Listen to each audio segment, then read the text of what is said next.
January 16 pasado alas 5 ng hapon, sinalakay ng Rajabuayan Municipal Police Station Drug Enforcement Unit ang bahay na ito sa Barangay Pidsandawan, Rajabuayan, Maguindanao del Sur. Target ang dating kapitan na may-ari ng bahay na si Ansari Usman at iba pang kasamang drug suspects. Actually, matagal na po itong nireklamo ng komunidad po, ng kanilang mga kapitbahay, meron din po ng kanilang mga concerned na mga relatives. Kasi nga nakikita nila maraming pupunta.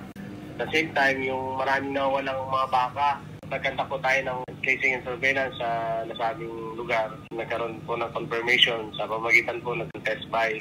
Arestado sa operasyon sina Ansari Usman Maulana, Abusam Makusa Engo, Dato Ali Andang, Hasan Tatak at Ali Engo, na pawang mga residente ng Rajabuayan. Si Ansari Usman daw ang mismong nagkatransaksyon ng operatiba sa bentahan ng iligal na droga. May information tayo, ma'am, na simula pa nung pagka-luklok bilang kapitan, involved na siya sa ganyang gawain. So, 2007 to 2018, naging kapitan yan. Yun, matagal na talagang panahon. Nasabat sa lugar ang ilang pakete ng iligal na droga na nagkakahalaga ng mahigit 34,000 pesos at iba pang drug paraphernalia. Paalala po muli sa ating mga narungkulan sa gobyerno na huwag natin gamitin yung ating position para ma-involve sa ganitong gawain. At the same time, nagpapasalamat ako sa cooperation ng mga mamamayan ng Rajabuayan para masugpo yung ganitong gawain.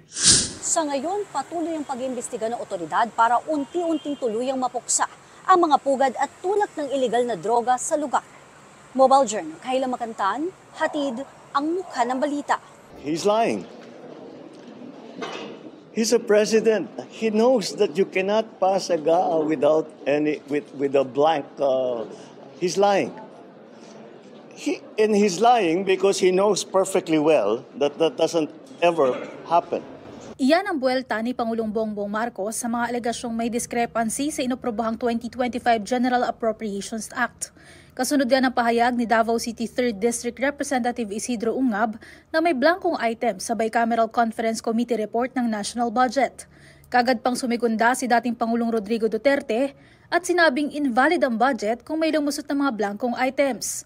Paliwanag ni PBBM, mismong si Duterte ang nakaalam na hindi naman yan pinapayagan. Sa kasaysayan ng buong Pilipinas, hindi pinapayagan na magkaroon ng item ang GAA nang hindi nakalagay kung ano yung project at saka ano yung gastos, ano yung pondo. So, it's a lie. Kaya't payo ng Pangulo sa publiko, sila na mismo ang mag-check at bumusisi sa kopya ng pambansang pondo na nasa website ng Department of Budget and Management. Bukod dito, nagsalita rin ang Pangulo sa usapin ng sex education at sa isinusulong na Senate Bill 1979 o Prevention of Adolescent Pregnancy Act of 2023. Alam raw niya na mahalaga ang sex education pero hindi maaaring lumusot ang ilang nakasaad sa panukala. Over the weekend, I finally read in detail Senate Bill 1979 and I was shocked and I was appalled by some of the elements of that, because this is all this woke that they are trying to bring into our system. You will teach four-year-olds how to masturbate. That every child has the right to try different sexualities. This is ridiculous. It is abhorrent. It is a travesty of what sexual and sex education should be to the children. Kailangan din daw na may consent ng magulang ang magiging pagtuturo sa sex education. Una nang nilinaw ni Senate Deputy Minority Leader Risa Ontiveros na walang inappropriate concept sa panukala. Hindi rin daw ito nakapattern sa Standards of Sexuality Education ng Europe, subalit sa Responsible Parenthood and Reproductive Health Law.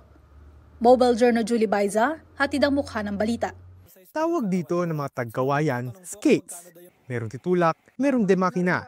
Basta na daraanan ang release ng tren sa Quezon, pwede mong sakyan yan. Di ka na mag-aantay ng tren, pipila o sasakay ng iba pang mode of transportation na malayo ang ikot. Ito po kasi yung pinakamabilis po na transportation sa amin, sa lugar po namin. Mga barangay po na gumagamit din po din talaga sila ng skate at yun din po yung panghanap buhay nila.